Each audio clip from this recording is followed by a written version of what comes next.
estamos juntos já há algumas semanas no livro de Crônicas, precioso livro de Crônicas, mensagens extremamente relevantes para nós e que vivemos no século 21.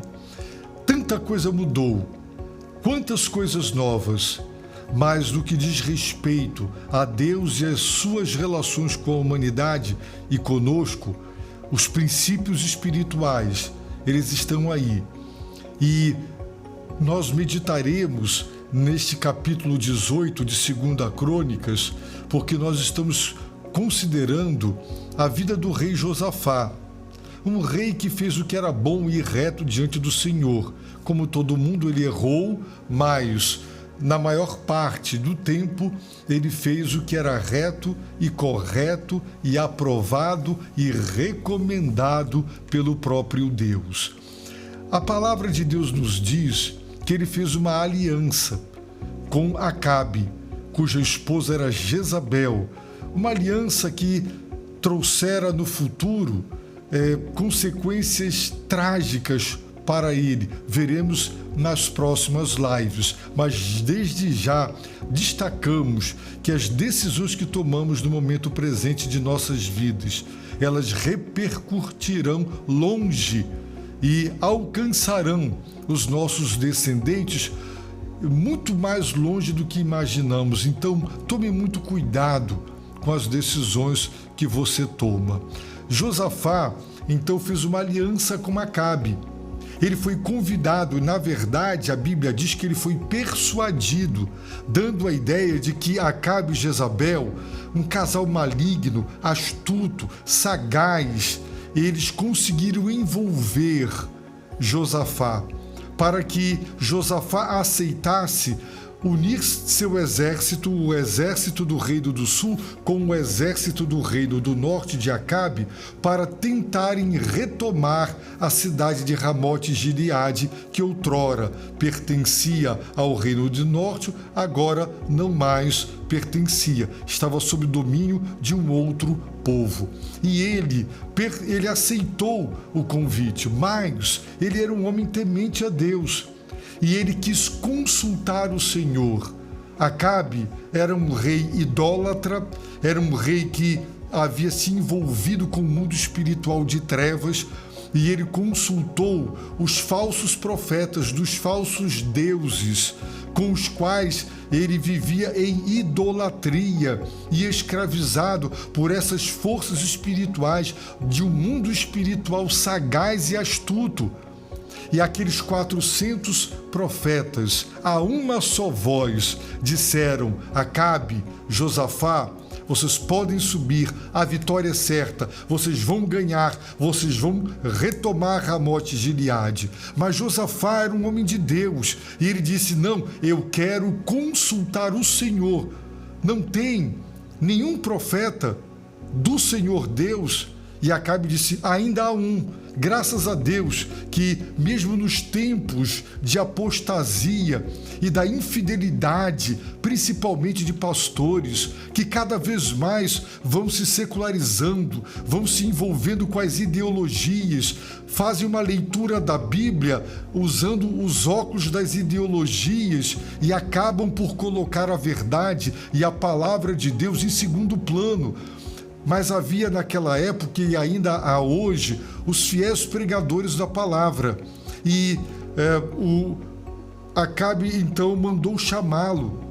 É interessante que quando ele chegou, Acabe e Josafá em seus tronos, vestidos de trajes reais, e os 400 profetas de forma unânime estavam dizendo a mesma coisa: Deus dará a vitória. Sobe, ataca, Deus dará a vitória. Sabemos que Micaías era odiado por Acabe, porque, segundo Acabe, ele só profetizava o mal. Na verdade, ele não profetizava o mal, ele profetizava a verdade de Deus, que Acabe interpretava como mal, porque a mensagem do Deus vivo e verdadeiro era sempre de juízo, e contra Acabe em virtude da sua imoralidade, da sua idolatria, da sua injustiça. E Acabe o odiava. O mensageiro que foi trazer Micaías, ele advertiu Micaías: ora, Micaías, os dois reis estão nas suas vestes reais, nos seus tronos. Os 400 profetas unanimemente estão dizendo a mesma coisa. Olha lá, você não vai ser o estraga-prazer. Fala o que o rei quer ouvir. Profetiza a vitória. Como hoje todo mundo profetiza a vitória. Pois bem, a Bíblia diz que quando Micaías chegou diante de Acabe, ele disse a mesma coisa que os 400 profetas disseram, o que aparentemente era uma contradição, porque Micaías assegurara: eu só vou dizer para Acabe o que Deus me mandar. Mas por que ele fez isso? Ele fez isso de forma jocosa, irônica. Aquilo foi um sarcasmo. Ele estava realmente ironizando. Provavelmente ele falou com o mesmo modo de falar dos falsos profetas, gesticulou, ele imitou aqueles falsos profetas, e o rei sabia que, no fundo, Micaías estava zombando, porque ele estava apenas imitando, fazendo piléria com os falsos profetas. E ele disse: Micaías, me diga então a verdade. A verdade. Ele falou isso dizendo: quantas vezes terei que te pedir que não me fales, senão a verdade, em nome do Senhor?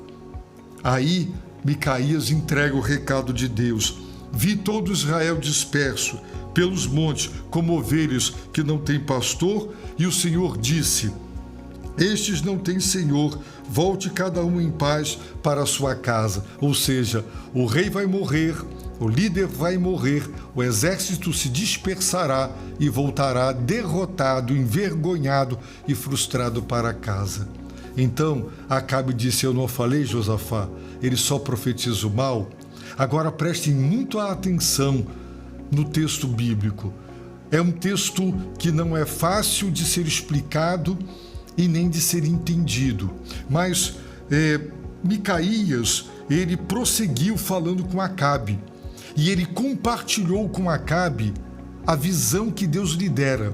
Deus lhe dera uma visão. E sabe o que ele viu? Micaías disse: ouvi a palavra do Senhor, vi o Senhor assentado no seu trono, e todo o exército celestial em pé, à sua direita e à sua esquerda. Micaías estava diante dos dois tronos, do trono de Acabe e de Josafá, com o seu exército humano e 400 profetas. Mas agora Micaías vê o Senhor, e o Senhor perguntou ao seu exército celestial: quem enganará Acabe, rei de Israel, para atacar Ramote Gileade e morrer lá? Um respondia de um modo e outro de outro. A ira de Deus se manifesta quando Deus, que controla, que é soberano sobre o mundo espiritual, ele governa os seres angelicais. Os espíritos estão sob o controle do soberano Rei, do soberano Senhor. E a ira de Deus se manifesta quando Deus manda dizer o que as pessoas querem ouvir. Acabe estava comprometido com os falsos profetas. Falsos profetas procuram um mundo espiritual, mas o mundo espiritual com o qual eles têm contato é o mundo espiritual de trevas. E eles dão crédito às mensagens, às revelações do mundo espiritual de trevas. E por isso fazem tudo quanto Deus reprova.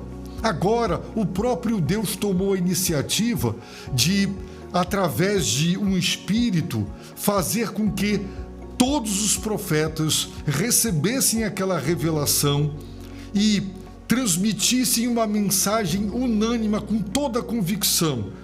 Então saiu um espírito, nós não sabemos seu nome, a sua hierarquia, apenas saiu um espírito, apresentou-se diante do Senhor e disse: eu o enganarei. E o Senhor lhe perguntou: de que modo? Ele respondeu: eu sairei e serei um espírito mentiroso na boca de todos os seus profetas.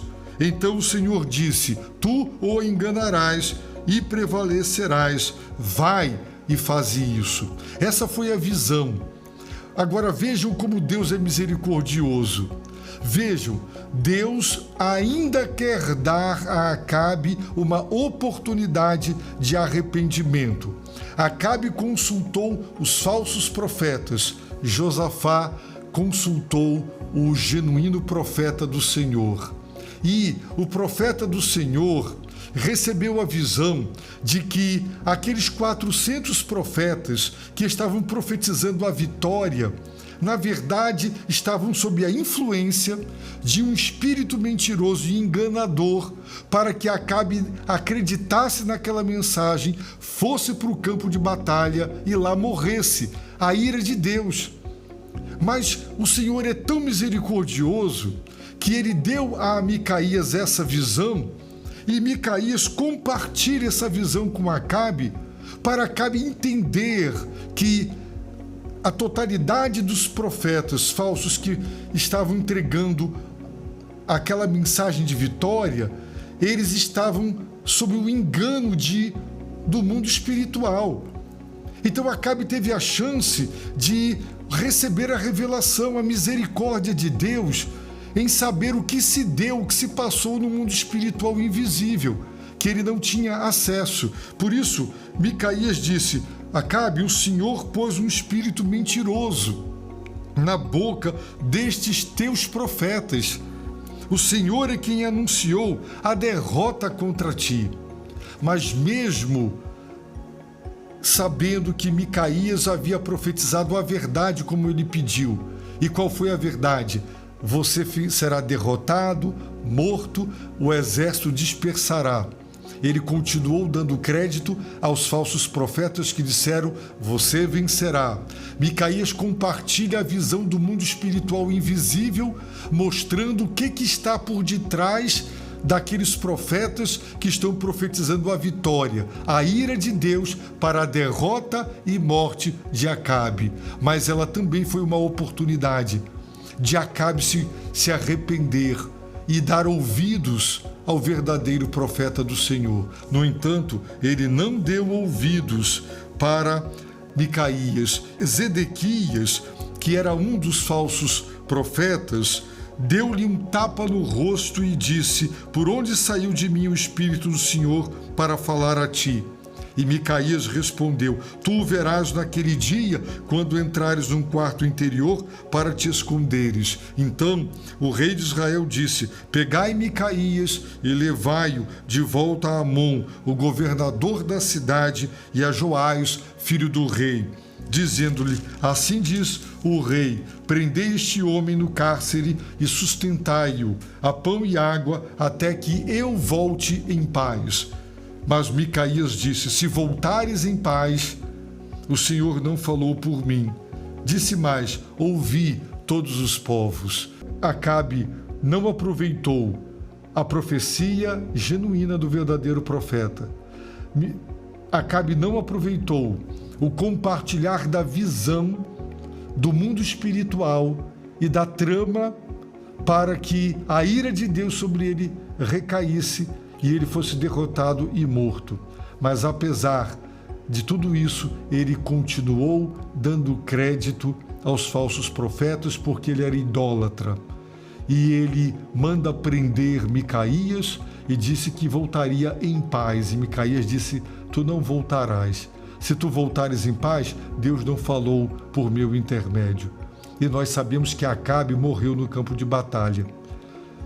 E Micaías, então, foi considerado realmente o genuíno profeta do Senhor. Ora, eu quero lhe dizer que existe um mundo espiritual. Ele é invisível, de seres angelicais, que cumprem como ministros e servos de Deus os seus propósitos. Eles executam na terra a vontade de Deus. Tem um mundo espiritual de trevas, onde tem espíritos malignos, que também estão atuando. Deus é soberano. Jesus reina nas regiões celestes. Tudo e todos estão debaixo do governo, do senhorio, da soberania, do controle total e absoluto de Deus. Você não vê o mundo espiritual. Esses olhos não veem, mas ele existe. E muito do que acontece na Terra é produto do mal que está sendo tramado nessa esfera. E só Deus pode nos defender de todo o mal tramado por Satanás, as suas astutas ciladas, tudo quanto, muitas vezes, a própria ira de Deus, quando uma pessoa está em pecado, uma nação, um povo, Deus castiga um povo, entregando o povo à mentira. É mentira o que vocês querem? Fiquem com a mentira. É corrupção que vocês querem? Se atolem na corrupção.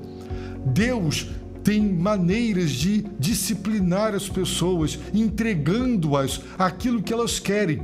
Vocês querem dar crédito ao mal? Recorrer ao mal? A idolatria? Então fiquem com a idolatria e sofram e amarguem as consequências. Por isso, entendam que o mundo espiritual é muito perigoso. Recentemente, nós ouvimos falar de uma mulher que se apresentava como mulher de Deus, profetizando, pregando, orando com autoridade, ajudando crianças, ajudando pessoas, fazendo a obra social. E depois nós vimos o que estava por detrás, todo o mal que estava por detrás, toda a corrupção, toda a imoralidade. Há muitas pessoas pregando, profetizando, falando em nome de Deus, decretando vitória.